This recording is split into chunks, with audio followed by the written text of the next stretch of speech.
Olá, amiguinhos. Então, essa semana, como é que foi? Gostaram do terremoto? Há lá melhor maneira de começar a semana do que com as placas tectónicas a dançarem debaixo dos nossos pés.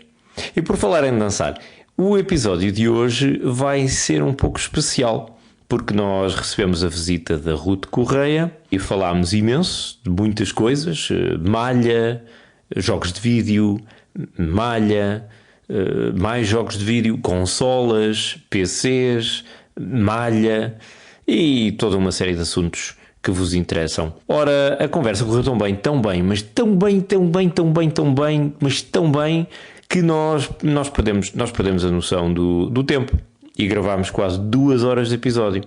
E por esse motivo, esta semana vamos passar a primeira hora dessa conversa e na semana seguinte teremos a segunda metade. Divirtam-se e até já.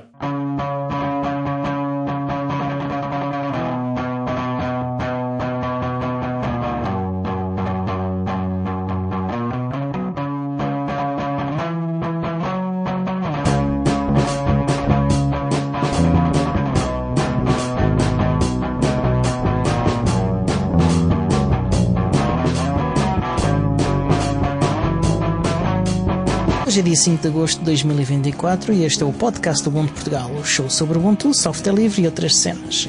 O meu nome é Diogo Constantino e comigo tenho a 7ª divisão coraçada. Olá. Hello, good evening. E temos a tia Ruth. Olá, tia. Olá, boa tarde, boa noite. Boa tarde, ainda é dia, não é? Sim, boa hora genérica boa tarde, do bom dia. dia, boa noite, dependendo de a que horas é que ouçam esta coisa. Pronto. Quando tu fizeste assim, eu pensei que ias dizer catorreira.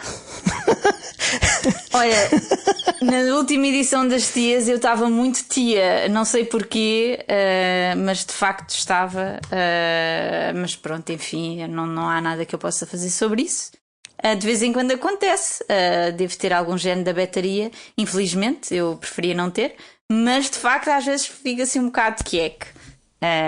Infelizmente porquê? Que horror. Mas porquê é que diz uma coisa dessas? Olha, precisamente por isso, não é? Não há vergonha nenhuma em ser tia, desde que você faça boas obras de caridade e beneficência. Vai fazer um jantar, sei lá, 1000 euros o prato. Sim, para ajudar os pobrezinhos.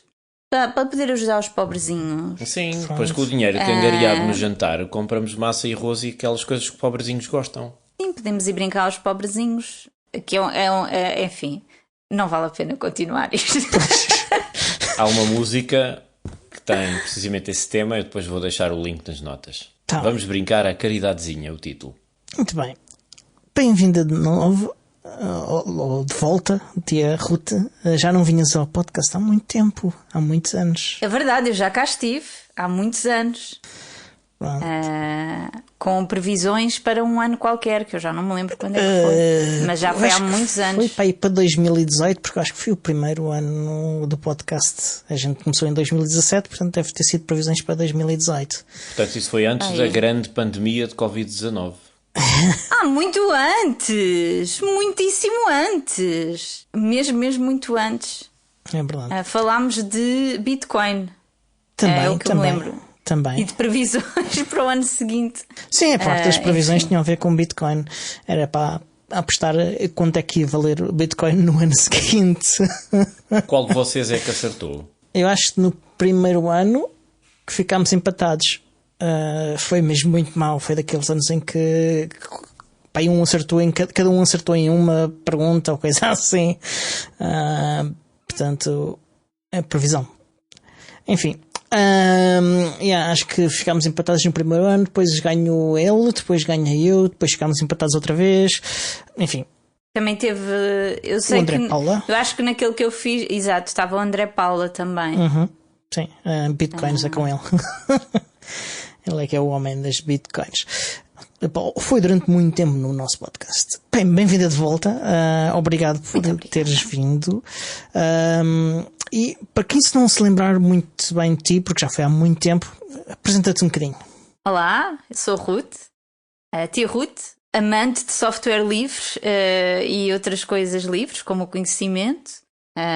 Enfim, não sei muito bem o que é que. Isto é um bocado ingrato, não sei muito bem o que é dizer sobre mim. É só a tia Ruth? Não tens apelido? Sou só a tia Ruth. Não, sou Ruth Correia. É o meu momento, apelido. Há uma data de gente que está a ouvir isto e diz assim: já sei quem é. Nunca ouvi falar. Nunca ouviram falar? Não, já devem ter ouvido falar bem? porque a comunidade. Há meia dúzia de nomes na comunidade de software livre em Portugal que aparecem sempre, vão aparecendo regularmente, associados a várias iniciativas. Sim. Tu já trabalhaste como jornalista? Já trabalhei como jornalista, sim. E agora, se calhar, pegando aqui nesta questão do software livre e dos nomes que vão aparecendo, associados a várias entidades, por assim dizer, então, eu sou adepta, ativista de software livre há muitos anos. Para aí. Eu acho que oficialmente é desde 2007, foi o ano em que eu comecei a usar o Ubuntu. E quando me comecei a juntar mais a estes grupos, seja associações, grupos mais formais, menos formais, comecei pelo Ubuntu Portugal, aí em 2016. Na altura eu já fazia um podcast sobre coisas livres diversas, que começou, era um podcast que começou em português, depois foi feito em inglês durante alguns anos porque eu morei fora. Portanto, faço parte da comunidade do Ubuntu Portugal, apesar de não andar muito ativa nesse ramo. Trabalhei para a Wikimedia Portugal e pronto, faço parte da direção da D3, portanto estou nesse universo, estou muito dentro desse universo, mais ativa numas coisas do que noutras. Isso também vai variando também em função da vida e da disponibilidade. Mas pronto, esta é a minha relação com o universo do software livre, de comunidade Ubuntu, etc. Pronto, assim se calhar já é uma coisa mais séria. Já fui jornalista, sim, fiz rádio muitos anos também e tenho um encontro semanal com a minha tia Inês, é a tia Ruth e a tia Inês, no Twitch, que são as tias que malham em jogos, em que nós falamos de videojogos e de malha. Portanto, de crochê e de tricô. É um interesse muito nicho, mas pronto, há quem tenha esse interesse misto, nós temos, e então todas as quintas-feiras às 8 juntamos-nos no Twitch e falamos sobre esses temas que nos apoquentam dentro dos videojogos e da malhação. É para isso que existe o Twitch, não é? Para os nichos. Exatamente, é para os nichos e nós estamos aqui para servir a nossa comunidade de malhação e videojogos. Pronto. Eu quero acrescentar que a tia Inês está aqui a acrescentar-te como a Alexandra Lencastre da Lourinhã e a Andreia Gaita do Ubuntu. Andreia Gaita, eu não sei se vocês sabem quem é a Andreia Gaita, mas é uma pessoa por quem nós temos muito apreço. A Andreia Gaita escrevia os horóscopos do jornal Metro em 2007, que eram sempre coisas muito estapafúrdias. Aquilo claramente era uma coluna de humor e não um horóscopo pseudo-sério, não é? Enfim, dentro daquilo que a astrologia pode ser séria, não é? Enfim, mas nós temos muita estima pela Andreia Gaita e tivemos toda uma tangente sobre a Andreia Gaita, algumas sessões no nosso stream. Portanto, eu aceito isso como um alto elogio. Mas a Inês é demasiado gentil. Só uma pergunta, porque eu fiquei com curiosidade. Quando tu dizes que estiveste lá fora, foi onde? Em Badajoz ou mais longe? Por acaso, Badajoz nunca estive. Eu vivi 2 anos na Alemanha e depois vivi 2 anos em Inglaterra. Na Alemanha estive em Frankfurt e em Inglaterra estive numa cidadezinha chamada Sunderland. Eu vou descrever como é uma cidade do nordeste inglês, portanto perto de Newcastle. É mais perto da Escócia do que de Londres. E eu vou descrever como o Barreiro, se o Barreiro fosse a 7 horas de Lisboa. Pronto, é mais ou menos isso. Bate certo. É uma cidade super industrial que vive em boa parte graças à fábrica da Nissan, portanto à Auto Europa lá de sítio e enfim, pronto. Tal e qual. Pronto. Para quem quiser conhecer este universo assim mais de perto, de não só de Newcastle, mas desses sítios todos à volta, há uma série que vocês podem revisitar que passou na Britcom, se chamava A Pint a Lager and a Packet of Crisps, que é uma sitcom baseada nesse universo da malta operária industrial que vive numa cidade da periferia do Reino Unido, que é a barreira lá do sítio. Pronto, eu ia dizer, para quem quiser ver como aquilo é na vida real, pode ver o Geordie Shore, que é gravado em Newcastle, e que é toda aquela cultura de Geordies, pois. De Geordies, não é? De gajos super bombadões, elas também tipo todas maquilhadas, sempre com micro saias, saltos de agulha, enfim. Mas que é real, ok? Aquilo é um reality show e aquilo é real, ok? E o fato de treino é muito importante. Não, mas o fato de treino está demodé. O fato de treino é só mesmo se fores mesmo muito, muito chave. Okay. Não sais de fato de treino, tu vais ao ginásio, ficas todo bombadão, tens umas t-shirts justas. Agora a moda está a mudar, portanto eu também não sei, mas na altura em que eu estava lá ainda era tudo muito justo. Agora as calças largas estão a voltar, etc. Portanto, e já ninguém usa Burberrys, é isso? Eu acho que em Newcastle nunca ninguém usou Burberrys. Chaves em geral, aquilo Burberrys estava muito na moda. Sim, Burberrys era tipo a Lacoste, como estava cá, não é? Os chunguinhas cá usavam Lacoste, enfim. É isso. Mas enfim, isto é cíclico, vai alterando. O Diogo está fascinado com o relato antropológico da civilização da periferia industrial das Ilhas Britânicas. Acho que é isto. É isto. Sim. Pelo menos não é a trofa do Reino Unido. Não, a trofa é muito pior. Trofa, eu diria que é Norfolk, uma coisa assim. Eu nunca fui à trofa, porém a Inês, que vai ser mencionada muitas vezes ao longo deste nosso encontro, a Inês é uma grande aficionada do vídeo da trofada, que foi eu vou dizer, uma zaragata popular que aconteceu na trofa. Não, em que, na trofa. Nos anos 90. E se procurarem no YouTube por trofada vão encontrar os vídeos. E acho que é cultura popular que merece a pena. E aqui em honra, já que mencionaste a trofa, e em honra da tia Inês, acho que deveria mencionar aqui a trofada. E já que estamos a fazer paralelismos, eu gostaria também de fazer um paralelismo. Eu acho que a trofa é uma espécie de corroios em esteroides. Portanto, fica a dica. Altamente, sim. Neste momento acabámos de perder toda a audiência da trofa e de corroios, que são 2 pessoas. Mas olha, tu há bocado estavas a dizer que tinhas um canal do Twitch, mas acho que não chegaste a dizer o nome do canal. Não, mas é o Tias que Malham em Jogos, ou Tias Malham em Jogos. Eu agora estou... Tias Malham, portanto é twitch.tv/tias_malham. Sim. Do verbo malhar, que no nosso caso é muito literal. Aliás, houve pessoas que entraram ao engano a achar que malhação ia ser outro tipo de malhação. E não, a malhação é muito literal. Nós fazemos malha. E pronto, e encontramos regra geral às quintas-feiras às 8 da noite. De vez em quando, por vicissitudes do dia a dia, alteramos esse horário, mas tende a ser nessas alturas. Já conseguimos, desculpa, muito importante, já conseguimos ao fim de vários meses o nosso primeiro grande, os 50 seguidores. Ok.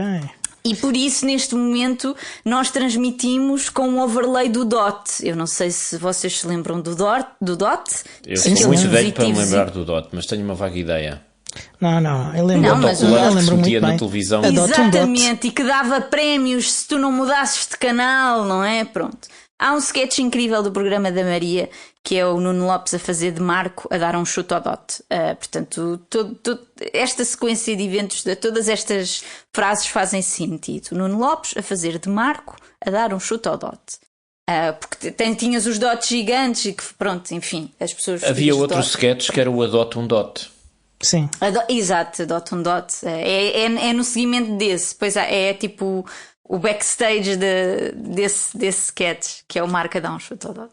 Pronto, e nós agora temos, nós precisávamos de 50 seguidores, porque aquilo, tipo, o Twitch está muito gamificado, não é? Ou jugificado, para ser mais, enfim, está muito jugificado, e então existem sim vários níveis e tu vais subindo de nível, e nós precisávamos de 50 seguidores.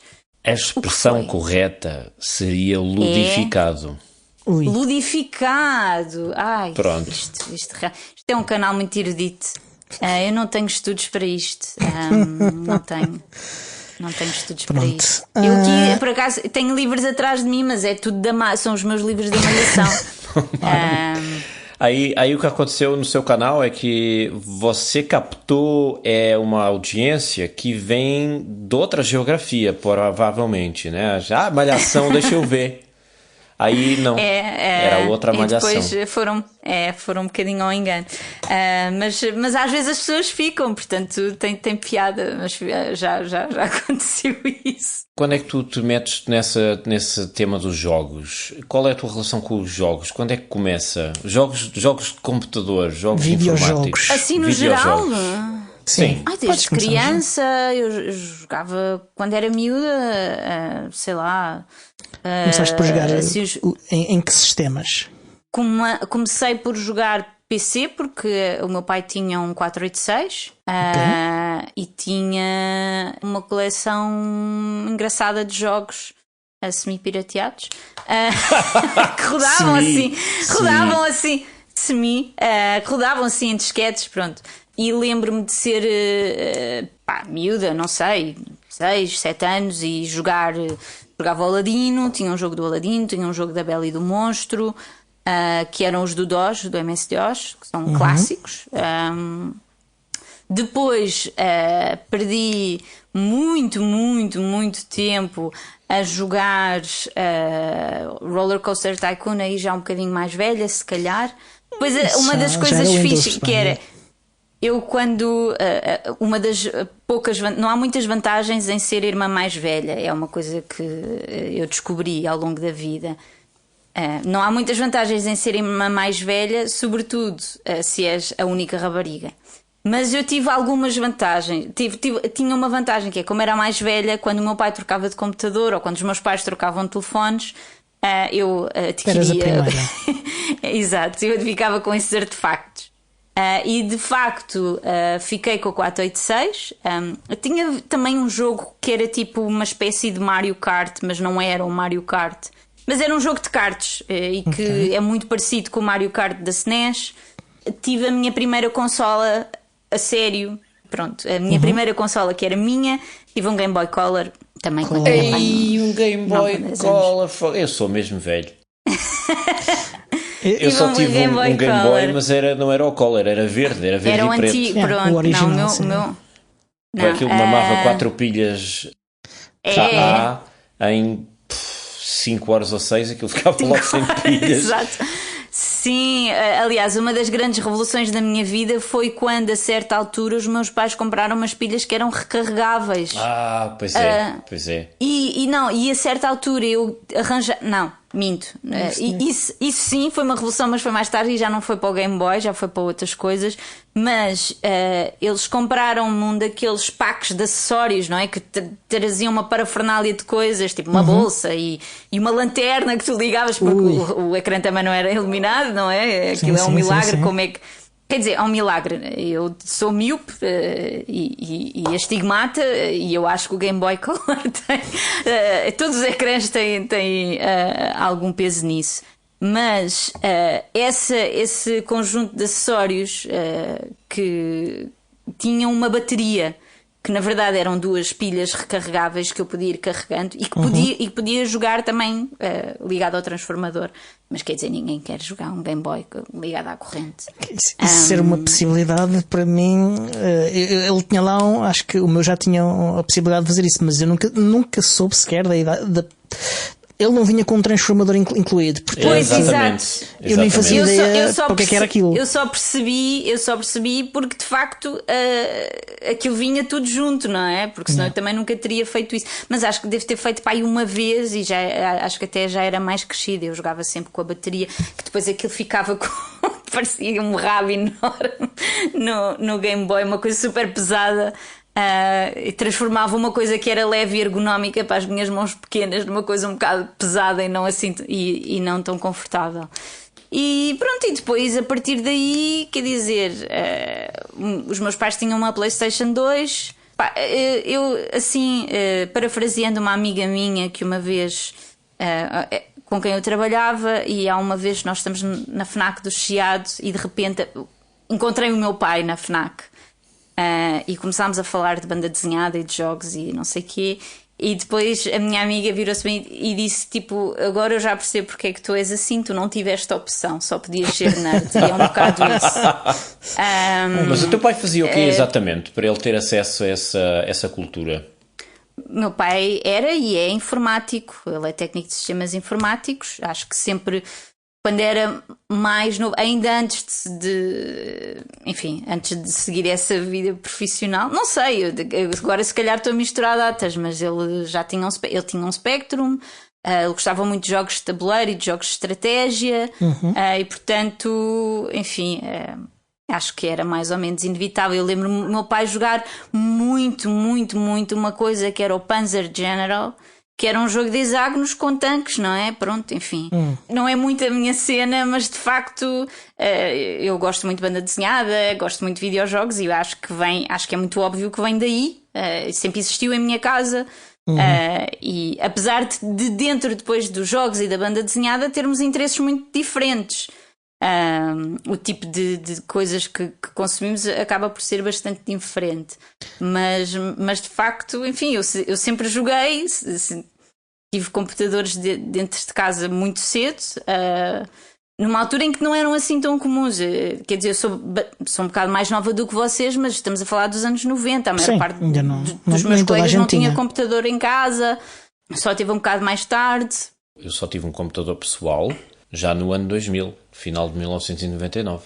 E eu já tinha 21 anos. Portanto, já foi numa fase mais tardia. Não cresci com computadores. Sim. Nem eu, nem a maior parte dos meus colegas. Cresci. Exato. Eu acho que faço já parte de uma geração que já crescemos com computadores. Uns mais do que outros.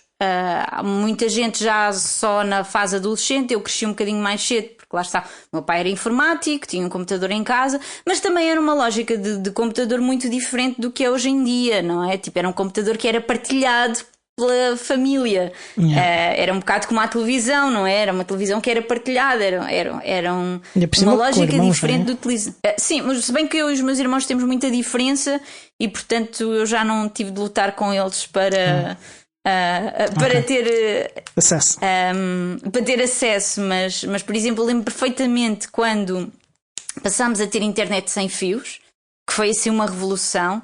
E eu nessa altura herdei um computador qualquer que eu acho que já não era o 4. Eu tive o 486 no meu quarto durante algum tempo, mas não tinha internet.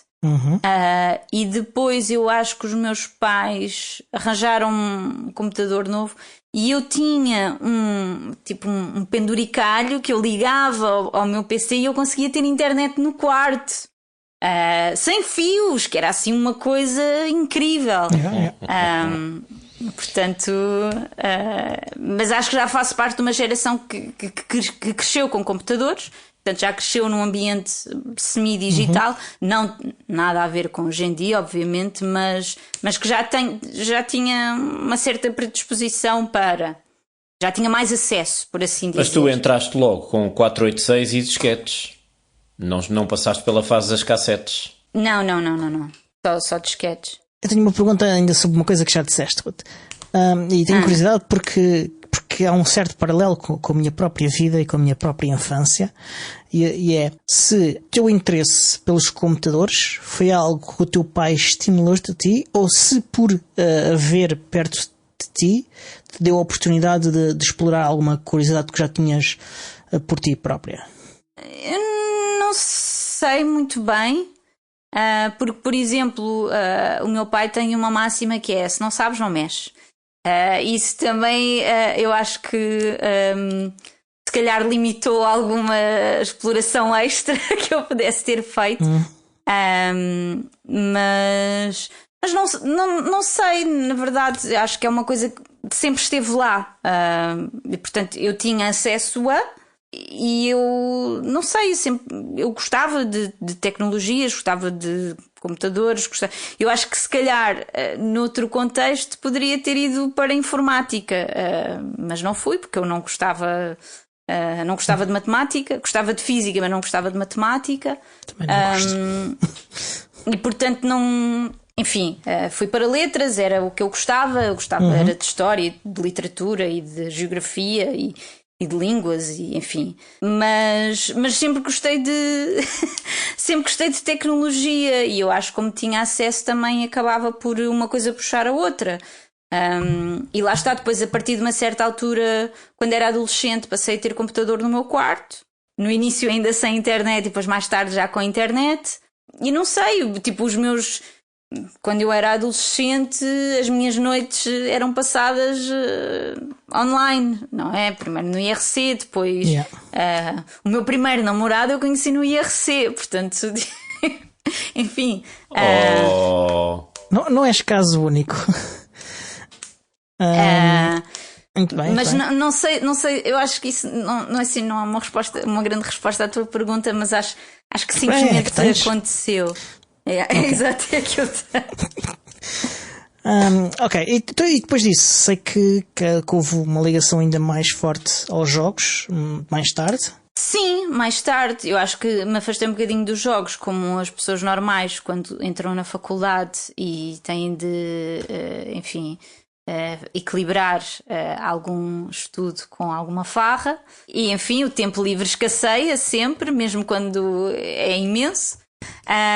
E depois mais tarde enfim, saí da faculdade, comecei a trabalhar e acabei a trabalhar para a Nintendo e aí a coisa tornou-se muito mais séria. O que é que tu fazias na Nintendo? Eu comecei como tester de localização, em que estava na equipa dos manuais eletrónicos. Na altura a Nintendo tinha manuais eletrónicos para a maior parte dos jogos, na 3DS e na Wii U. E depois trabalhei no departamento online e eu não posso falar muito sobre isso porque obviamente assinei um NDA. Mas sim, trabalhei 2 anos no Nintendo. Se tu falares demasiado, o Snake vai à tua casa e limpa-te o sebo, é isso? Não, porque o Snake já está um bocado velho e já não faz esse tipo de trabalhos. Mas se calhar mandam o Wario ou assim fazer umas patifarias. Não conheço. O Wario é tipo o alter ego do Mario, que neste momento. Com W, ok. Sim.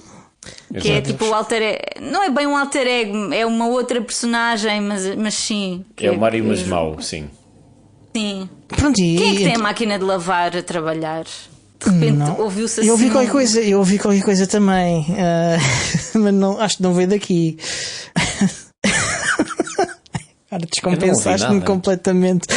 Desculpa, não é que eu ouvi, tipo, parecia que alguém tinha a máquina de lavar a trabalhar. Eu ouvi uma coisa qualquer a rebolar também, tipo, parecia uma coisa a rebolar no chão de madeira. Tipo na centrifugação. Enfim, muito bem. Já vamos quase em meia hora e ainda não falámos do que nós íamos falar. Portanto, vou acelerar eu falo bocadinho. muito, desculpa. Não. Desculpa. A culpa é minha. É sempre bom quando os convidados falam muito. É sempre sim, bom dá sinal. muito menos trabalho. Eu posso...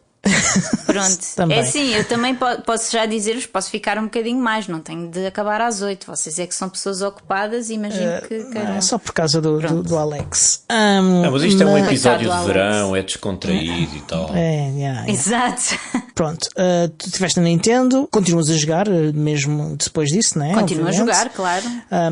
Que tipo de sistemas de jogos preferes? Olha, eu gosto muito da Nintendo. Pelo tipo de jogos que faz, acho que tenho uma predisposição natural para a Nintendo. Eu costumo dizer que não gosto de jogos cinzentos, não gosto de jogos. Jogos mais levezinhos, mais alegres, mais. A cena da guerra, não é? De ir para a guerra, Call of Duty, dar na boca do pessoal, tipo, não faz assim muito por mim. Aquele universo de fantasia mais pseudo-medieval e não sei o quê, e dragões e também não faz muito por mim. O que é que eu gosto? Gosto de coisas com cores, coisas coloridas, coisas... enfim, gosto de bonecos fofinhos. E portanto, naturalmente, continuo a ser uma grande fã da Nintendo, e há ali certas franquias que eu, mesmo, por exemplo, os últimos jogos do Pokémon, que têm imensos bugs, e que tiveram ali uns problemas de performance um bocado graves e muito pouco habituais na Nintendo, eu sinto-me sempre muito tentada, apesar de saber que é um jogo com problemas, e apesar de, assim, os Pokémons são jogos para crianças. Às vezes há muita malta da minha idade que joga. Há muita malta da minha idade que joga, quanto mais. Exato, só para que haja aqui um ponto de referência, eu estou mais ou menos a meio dos 30. Há muita malta. Aliás, eu acho que os maiores consumidores de Pokémon neste momento é a malta da minha idade. E depois dizem, não sei o quê, os jogos não têm muito desafio. Aquilo continuam a ser jogos para crianças, portanto não vão ser muito difíceis.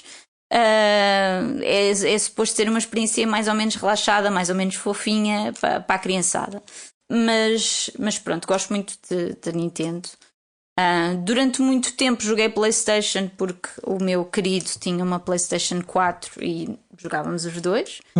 Entretanto, quando a nova geração de consolas apareceu, o que é que sucede? Sucede que não havia stocks de PlayStation 5 em lado nenhum. E nós acabámos por capitular a certa altura, e comprámos uma Xbox, que na altura foi muito difícil de negociar para ambos, porque eu venho do software livre e portanto naturalmente tenho alguma aversão à Microsoft. Ele porque tinha jogado PlayStation nos últimos, 20 anos da vida dele, e então a transição...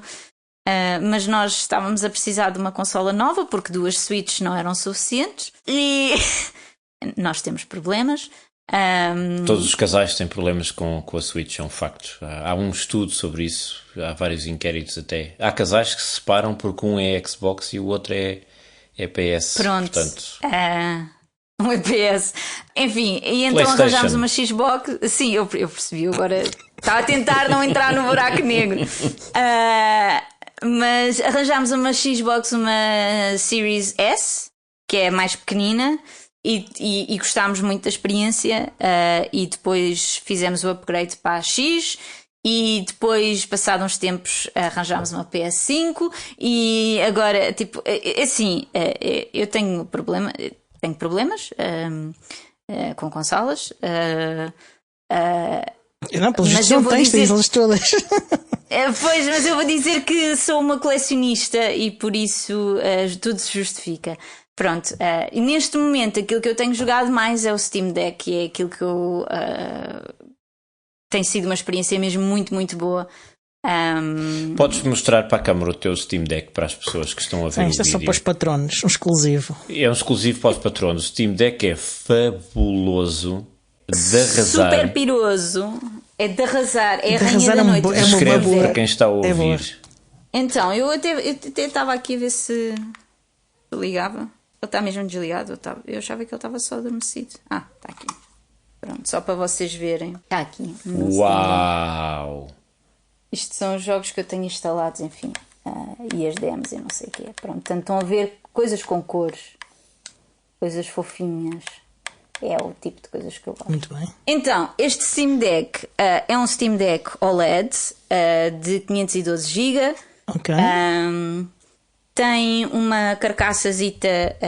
Eu não mudei a shell, portanto, isto é uma coisa que está por cima da shell. Eu não troquei nada. Até porque para mudar a shell do Steam Deck, apesar da Valve fazer com que seja o mais fácil possível, tens de tirar o ecrã e não sei o quê. Sim. E enfim, eu tentei fazer modding a uma DS Lite e enfim, preciso que me venham soldar ali umas peças que rebentaram. Que eu não sei soldar e não tenho ferro de soldar. Mas rebentou ali uma pecinha. Por acaso foi muito triste, porque estava mesmo no final. E aquilo era, e eu acho que nem foi por nabice minha, acho que foi, anda a soldar a minha DS Lite. Pronto. Nem foi por nabice minha, era mesmo uma peça que já estava, o plástico já estava meio comido do tempo, e saltou, só que era a patilha que fechava o conector. E portanto já não deu para. Mas enfim. E pronto, portanto ela tem aqui esta shell assim azul e roxa, assim com um degradê, um gradiente. E tem uns thumb grips que são os ditos. O dito é um Pokémon de primeira geração que se transforma nos outros Pokémons, é o poder dele. Ele copia os outros. Enfim, e estou muito contente. A minha cultura geral neste episódio subiu assim uns 50%. Estou aqui para espalhar a cultura millennial. É a minha missão no mundo. E eu acho que eu e a Inês fazemos muito isso nas nossas sessões, que aquilo basicamente é um vórtice de cultura millennial variada. Relembramos que o nome do canal é Tias que Malham em Jogos. Exatamente. Todas as quintas-feiras, a partir das 8 da noite. A partir das 8 da noite. E juntem-se a nós. Exatamente. E qual era a tua experiência com jogos em Linux antes da Stream Deck? Antes da Stream Deck, eu já tinha instalado alguns jogos, mas eu de facto, eu acho que em adulta passei a ter muita dificuldade em jogar computador, porque tu passas o dia todo ao computador, portanto passas o dia todo na secretária, quando chegas ao fim do dia não queres estar ainda por cima nos últimos anos. Eu, sei lá, os últimos 4 anos trabalhei em casa. Não, a última coisa que era ao fim do dia é estar na mesma secretária ou ao computador a jogar.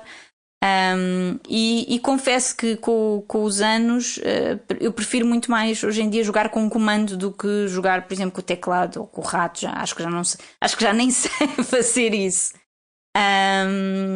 E portanto, apesar de ter instalado vários jogos ao longo dos anos e de ter tentado várias vezes, nunca entrei na cena. Portanto, eu já há muitos anos que não jogava PC, seja em Windows, seja Linux. Eu uso Linux há muitos anos, portanto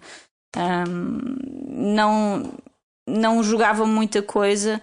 A maior parte, acho que tinha alguma sorte, porque a maior parte ou uma boa parte do tipo de jogos que eu jogo já tinham versões em Linux, portanto já tinha experimentado algumas coisas. Por exemplo? O Stardew Valley, por exemplo, assim, sei lá, o Fez também tinha versão em Linux. Mas tu raramente jogas em ambiente de trabalho no Linux, ou seja, raramente jogas no computador.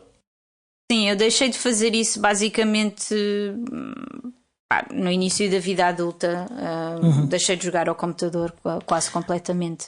Portanto, um dos maiores efeitos que o Steam Deck teve, e não stream, como eu há bocado disse, eu faço sempre esta confusão. Vocês disseram os dois Stream Deck, não sei porque carga d'água foi por imitação. Não, mas eu estou sempre. É Steam, mas depois eu stream, e depois porque há uma coisa chamada Stream Deck também, que é super confuso. Enfim. Mas sim, pergunta, Diogo, ias perguntar coisas assim. Não, ia comentar que uma das coisas que. Mostra lá isso outra vez. Aquilo é o Stream Deck. Portanto, exatamente. Isto é ótimo. Stream Deck. Está de pernas para o ar. Está invertido, não está de pernas para o ar. Não, está de pernas para o ar. Roda. Isso, que é para ler o nome. Pois está. Exato. Portanto, Steam Deck na janela do Diogo. Stream Deck na janela do Diogo, Steam Deck na minha janela. Para quem não está a ver o vídeo, quem está a ouvir isto em áudio, o Diogo tem um acessório para o computador que é uma pequena placa com teclas configuráveis que parecem uma chiclete, parece uma embalagem de chiclete. E que são um ecrã, na verdade. Cada uma delas é um pequeno ecrã. Exatamente. Que na verdade é um teclado com macros glorificados. Exatamente. É o que eu tenho a dizer sobre o... Exatamente. É mesmo isso. É mesmo isso. Fundamentalmente é isso. Um dos efeitos que teve foi tornar acessível a muita gente a possibilidade de jogar em Linux. Mesmo que eles não queiram saber que é isso que está a acontecer. E mudou radicalmente. A percentagem de utilizadores de Linux, se forem ver, apesar de não ter saltado este mês no Stream Survey, cresceu muito nos últimos 2 anos. E tornou essa realidade possível, mas pelos vistos para ti não teve um grande impacto, porque os jogos que tu jogavas já estavam disponíveis e eram se calhar fáceis de colocar a jogar sem teres de andar a fazer coisas esquisitas na linha de comandos e coisas desse tipo. Na verdade, houve aqui uma grande diferença, que era, por exemplo, eu há uns anos comprei um bundle no itch.io que tinha tipo centenas, literalmente centenas. Eu acho que a certa altura já tinha mais de 1000 jogos e jogos e afins. Não era só jogos, mas era sobretudo videojogos, mas tinha outras coisas. Na altura foi na altura do Black Lives Matter, e então aquilo era uma cena para ajudar o movimento, e estávamos todos fechados em casa e eu comprei aquilo, uma ninharia, não sei se foi tipo $5 ou $6, mas o movimento foi-se juntando, e eu acho também porque as pessoas estavam fechadas em casa e era uma maneira de, enfim, dos próprios developers e outras pessoas tentarem ajudar de alguma forma. O bundle foi aumentando mesmo depois das pessoas já terem comprado. Portanto, eu quando comprei aquilo tinha para aí 100 e tal jogos, e hoje em dia aquele bundle, enfim, tem mais de 1000 jogos. A maior parte dos jogos são jogos experimentais, são coisas pequeninas, são tipo protótipos, são demos, tipo proof of concept de coisas, enfim. Mas aquilo realmente eles conseguiram angariar tipo mais de $5 milhões com aquilo, portanto. Mas depois também tem alguns indies muito bons. Tem o Celeste, que é um dos indies mais conceituados dos últimos anos, é assim uma pérola das plataformas 2D, e para quem jogava os Marios antigos que não eram nada permissivos, não é? Que tipo, tocas num Goomba, morres. A Celeste é muito difícil mesmo, mais em termos de movimentos e de saltar e do próprio desenho das plataformas do que propriamente por inimigos. Mas é assim, é considerado um dos grandes indies dos últimos anos. Tinha o Short Hike, que também é assim uma pérola indie. Tinha a Night in the Woods. Estes são assim os maiores, que são indies grandes, e que tiveram muito sucesso e que estavam no bundle. Mas no meio desse bundle havia alguns que eu não conseguia jogar no meu PC porque estavam em Linux. Ou melhor, porque não tinham versão em Linux. Acho que a grande vantagem do Steam Deck é que mesmo que não exista uma versão em Linux, a Valve tipo desenvolveu o Proton, que faz com que a maior parte não roda tudo, mas até agora para mim rodou tudo o que eu quis que rodasse, ok? E com boa performance ou alguma coisa que com boa performance, tipo, parece nativo. Claro que tens de fazer lá o pequeno. Tens de fazer a marosca Linux, não é? Tens de juntar. Há ali algum trabalho envolvido, não é? Tens de juntar porque ou melhor, isto se forem jogos externos ao Steam. Se forem jogos do Steam, é sempre a andar. Mas a vantagem do Steam Deck é que, em termos de, tipo, as consolas normalmente são ecossistemas completamente fechados, não é? Tipo. Sim. Tu jogas aquilo que a fabricante da consola permite que tu jogues. O Steam Deck não é assim. O Steam Deck é um computador, para todos os efeitos, que tem um ambiente gráfico, não é? Pronto, tem o Steam OS, que tem um ambiente gráfico que faz com que dentro do Steam pareça que estejas dentro de uma consola, e tu consegues incorporar algumas coisas externas dentro do próprio Steam OS, mas também podes usar aquilo, lá está, podes jogar jogos fora do Steam, se os tiveres fora do Steam, podes ter tudo a sair do Steam. Eu posso-vos mostrar aqui, por exemplo, só para que isto não esteja assim fora do... Enfim, eu tenho aqui, e pronto, para tentar criar aqui alguma acessibilidade, porque temos vídeo e áudio, dentro da biblioteca do Steam Deck nós temos aqui os jogos que eu tenho dentro do Steam, eu e o meu querido, porque nós partilhamos a nossa biblioteca, os que estão instalados, tenho aqui os favoritos, tenho coleções, não é? Tu podes criar coleções de jogos. Sim, tenho emulador. E aqui tenho uma série de jogos que eu tenho instalados que estão fora do Steam, não são jogos do Steam, mas que eu consigo lançar a partir do Steam, e que inclui outros indies, inclui também jogos antigos e versões de emulação para consolas que já não estão em circulação, que já não são comercializadas, a não ser em segunda mão e em sítios a preços às vezes proibitivos. Mas pronto, e nisso acho que é a grande maravilha do deck, não só rodar coisas Windows, e até agora, lá está, eu ainda não tive problemas de performance, nem tive problemas de incompatibilidade, porque eles disponibilizam várias versões do Proton e tu podes ir escolhendo. Portanto, se não funcionar com uma, podes escolher outra. Tem sempre uma experimental e é muito fácil, é só usar as configurações do jogo e mudas. Portanto, eu ainda não tive nenhum jogo que não conseguisse arrancar no deck. E há vários jogos que só estão disponíveis para Windows. Eu acho fascinante e imagino para quem é gamer de PC, não é? E que tem medo da transição, porque de facto há muito mais jogos para Windows do que para Linux. Eu acho que não precisam de ter medo, porque a maior parte das coisas vão rodar, a maior parte das coisas roda. Existem algumas coisas que não rodam, mas eu ainda não encontrei nenhuma, mas sei que. E como é que é? Experimentaste ligar a periféricos, talvez um monitor e talvez outro comando, e como é que é essa experiência? Olha, então, eu tenho uma doca, portanto ponho isto na doca, ligo à televisão, portanto tenho jogado na televisão, tenho um comando da Xbox que também é piroso, é assim, é rosinha e roxo, assim, com cenas muito dreamy, difusas, tipo tie-dye, vaporwave, pronto. Portanto, eu tenho o comando está sincronizado com o Steam Deck, portanto ligo o deck, ligo o comando, está a funcionar e tenho jogado na televisão. E tem sido uma ótima experiência.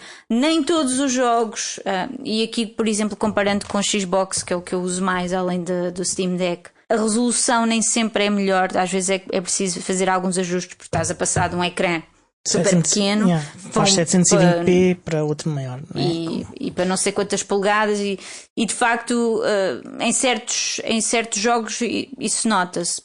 Para a maior parte dos jogos que eu jogo, não achei que alterasse grande coisa, e acho que ficam bonitos na mesma.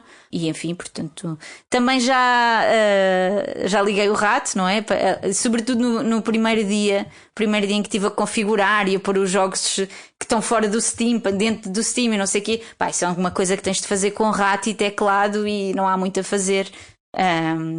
Quer dizer, há um teclado virtual mas sem rato.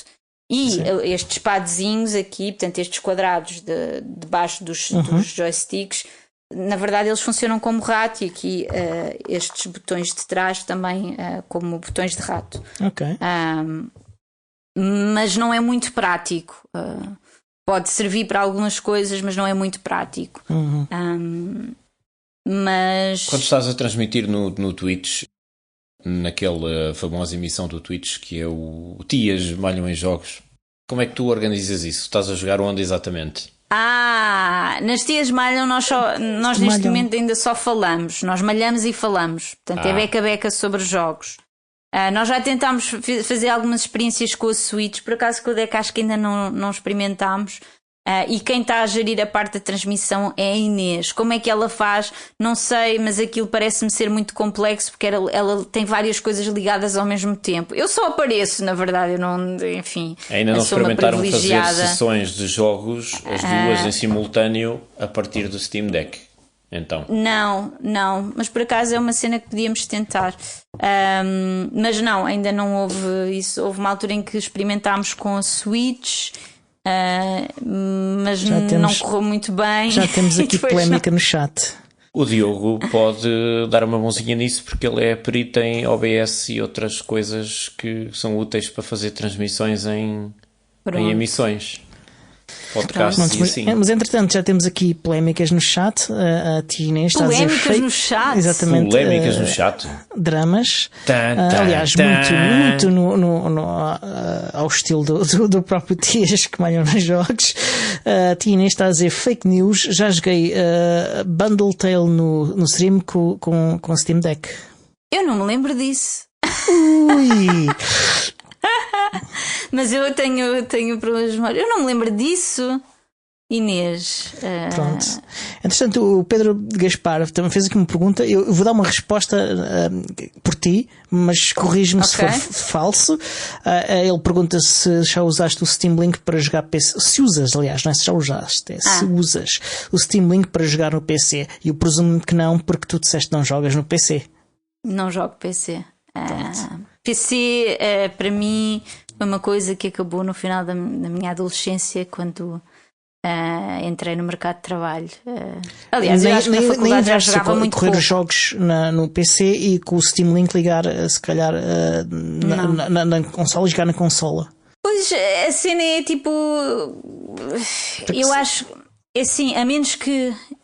Enfim, porque eu acho que há vários perfis diferentes de jogadores e acho que também há fases diferentes de tipo, às vezes eu quero jogar muito uma coisa, outras vezes e para certos jogos prefiro jogar em determinadas plataformas e outros se calhar não me faz tanta diferença qual é a plataforma que jogo. E enfim, como nós sempre tivemos consolas cá em casa, várias, tipo, a certa altura eu lembro que durante muito tempo antes de haver Steam Deck falávamos muitas vezes tipo, se calhar devíamos entrar no Steam, sobretudo pela questão financeira e sobretudo pela questão, duas razões.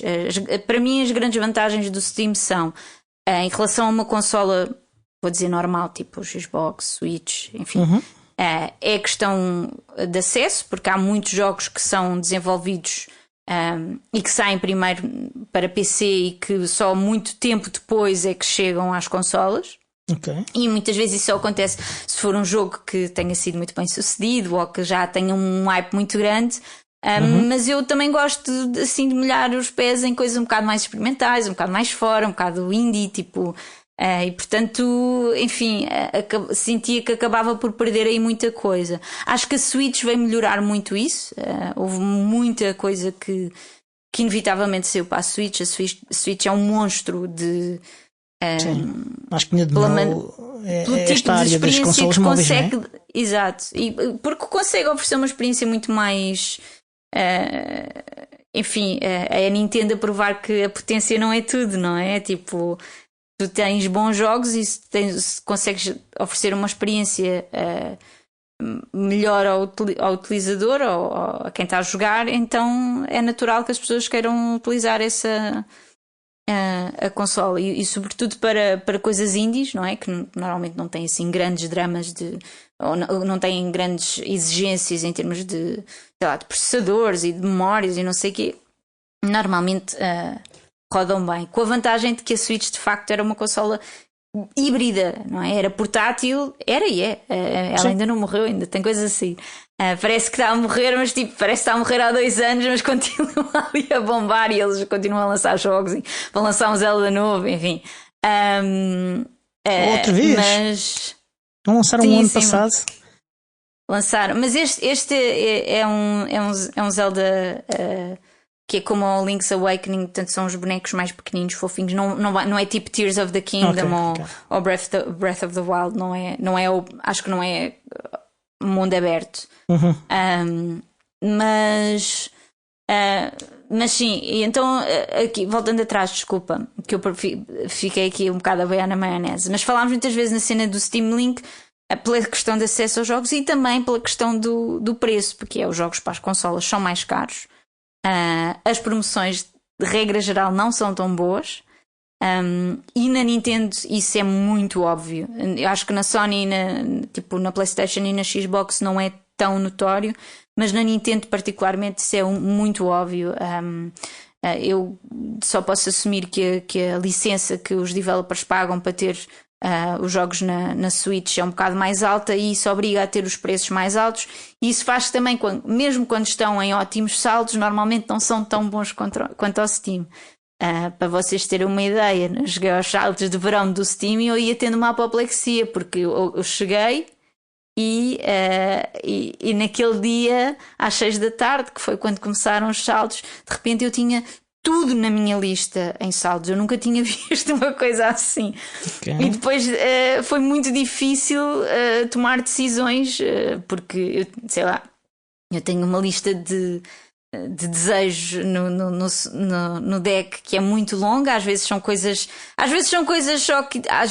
que eu quero muito, às vezes são coisas que tipo, se isto estiver em promoção gostava de experimentar, mas algumas estão lá tipo se calhar há 10 anos, ou sei lá, às vezes são coisas que ainda não saíram e que vão, que eu gostava de saber quando saíssem, pronto, enfim, portanto tem aqui vários tipos de coisas. Mas eu fiquei em choque quando abri e estava tudo em saldos, e depois gerou-se um problema muito grande que é, ok, e agora? Que eu não estava preparada para isto.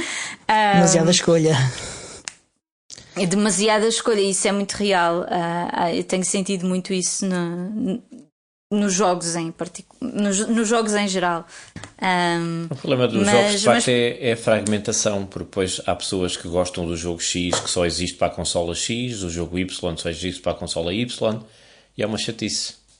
Sim, eu acho que isso está a mudar muito, e por exemplo nos últimos anos a cena do exclusivo tem morrido muito. Aliás, a própria Sony está a lançar jogos que eram exclusivos da PlayStation, desenvolvidos pela própria Sony, que chegaram ao Steam. Sei lá, o Ghost of Tsushima foi para o Steam, uma série de outros. Eu acho que o Horizon Zero, não é o Zero Dawn, é o outro, é o segundo, é a sequela, nunca sei o nome, mas que foram para o deck. Para o deck não, para o Steam, pronto. Para mim deck e Steam é tudo a mesma coisa, mas enfim. E eu acho que a importância dos exclusivos está a diminuir. E sobretudo a partir do momento em que a Microsoft adota aquela zona em que, ok, Xbox e tipo, as coisas, os exclusivos da Microsoft são consola e PC. Portanto, só aí já tens dois ecossistemas completamente diferentes.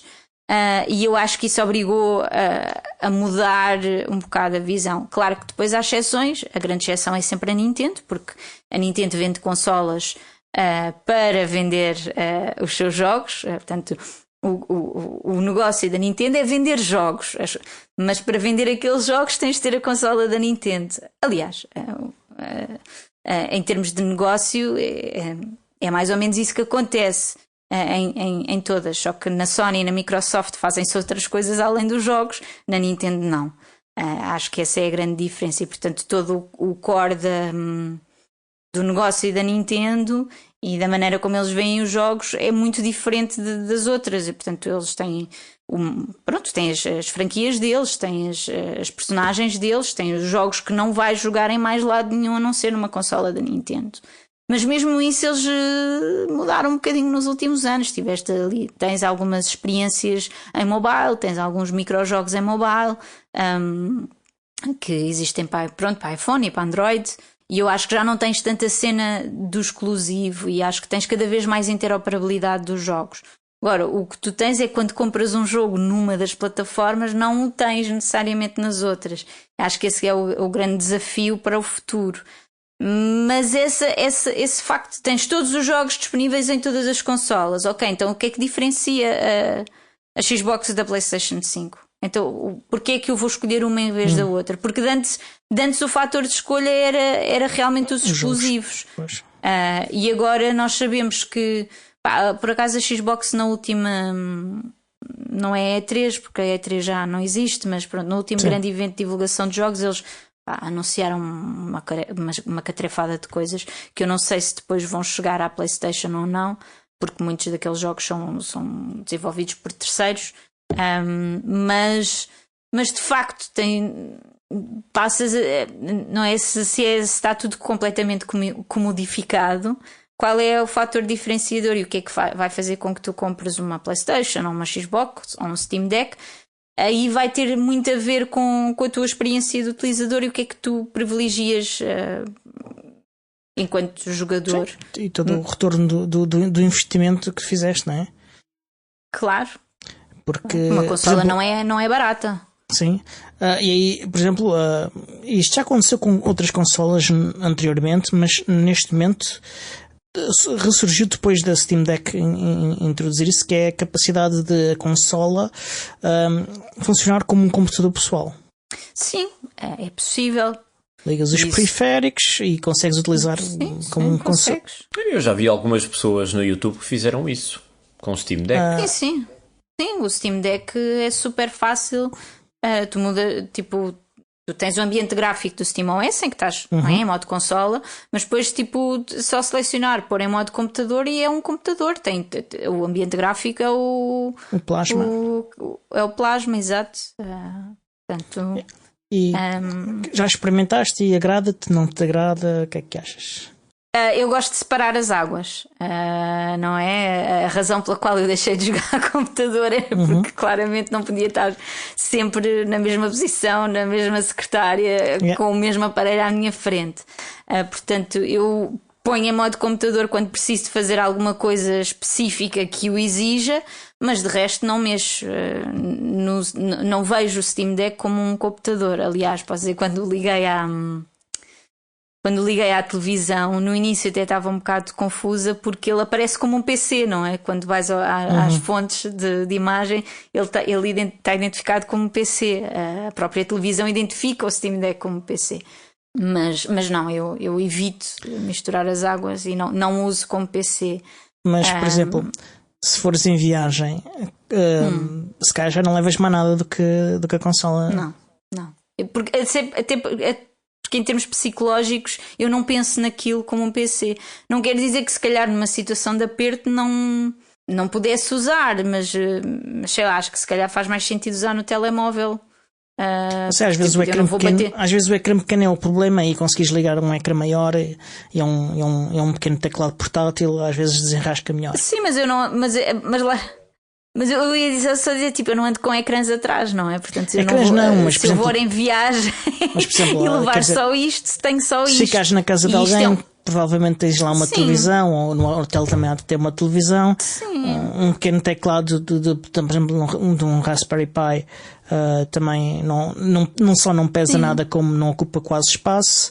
É uma questão, poderia ser como um backup de emergência para uma coisa qualquer. Sim. É possível, mas eu acho que dentro daquilo que é a minha realidade é muito pouco provável. Okay. O mais provável é que ela meta o computador portátil na mochila e sai com aquilo. Está a andar. Exato. E já agora, eu fiquei não curioso. Não é o que eu faria. Tens o hábito de jogar no telefone? Não. Já desconfiava que era essa a resposta, mas... Não jogo no telefone. Já joguei algumas coisas assim pontualmente, mas não jogo no telefone. Acho que a última coisa que joguei no telefone era Animal Crossing Pocket Camp, que lá está, foi uma das aventuras mobile da Nintendo. Basicamente é isso, não jogo em mobile. Normalmente levo a minha consola pequenina atrás. Quer dizer, nós estamos aqui naturalmente a falar do Steam Deck porque é um ambiente Linux, mas há pouco, Diogo, tu perguntavas, creio que perguntaste qual era a minha experiência, tu perguntaste qualquer coisa sobre a minha experiência de utilizador, o que é que eu gostava mais. Eu gosto muito de consolas portáteis. Claro que gosto de jogar em casa, no sofá, na televisão, mas para mim a minha experiência de gaming é uma experiência de consolas portáteis. E portanto, quando eu disse há bocado que colecionava consolas, eu tenho muitas consolas portáteis. Eu tenho a Vita, tenho sei lá, tenho a Vita, não tenho todos os modelos das DS, mas tenho muitas DS diferentes. Tenho a DSi, a DS Lite, a 3DS XL, enfim. Tu e o Diogo têm o mesmo problema de compras compulsivas, já percebi. Há famílias inteiras na Ilha Formosa, em Taiwan, que vivem à vossa custa. Sim. Eu contribuo muito para a economia asiática. Em Taiwan, no Japão, enfim, em sítios diversos. Na verdade não é compulsivo porque todas elas são cuidadosamente escolhidas. Nós temos sempre bons motivos para comprar tudo o que compramos. Eles é que dizem que é compulsivo. A minha Vita é uma Vita que é um modelo do Japão. Era uma Vita que não existia na Europa. A minha 2DS XL é uma edição do Tomodachi, que na verdade eles só mudaram as cores, não tem assim nada de especial, mas foi escolhida especialmente, era aquela que eu queria. Havia uma outra que eu queria, mas em segunda mão é assim é proibitivo. Eu queria a do Animal Crossing, mas a do Animal Crossing neste momento custa para aí entre 300 e 400 euros e obviamente não vai dar 300 a 400 euros por uma 2DS XL. É que ainda por cima é uma consola, enfim, que não é tecnicamente ou tecnologicamente nada por aí além, mas como já foi o último modelo que a Nintendo lançou daquela linha de consolas, não se fizeram tantas, e de facto é uma ótima, eu acho que é uma das melhores iterações da consola, porque é um bocadinho mais leve, tem um ecrã grande, mas é mais leve do que a 3DS XL. Mas sim, tenho aqui. Aliás, eu posso-vos mostrar, posso fazer show and tell se quiserem, porque eu tenho-as atrás de mim. Tenho-as atrás de mim. Quanto é que está a custar um Steam Deck nesta altura do campeonato? Depende do modelo, sim. Sim, e nos Estados Unidos eles têm um programa de venda em segunda mão de Steam Decks recuperadas. Cá também tens, mas é difícil arranjar. Normalmente eles não têm em stock, mas sim, também é possível. Não sabia que também havia cá. O LCD eu acho que deve andar à volta dos 400, um bocadinho mais, um bocadinho menos, não tenho a certeza. O OLED, o de 512, porque o OLED tens o OLED de 512 e o OLED de 1TB. O OLED de 1TB acho que é 600 e tal, de 512 é 550, 60, qualquer coisa assim. Não é barato. Eu já tenho visto à venda na CSX, mas eles vendem praticamente ao preço de custo, portanto não creio que compense, porque já é em segunda mão e eu vou comprar uma coisa em segunda mão praticamente ao preço de custo. Acho que não é uma boa compra.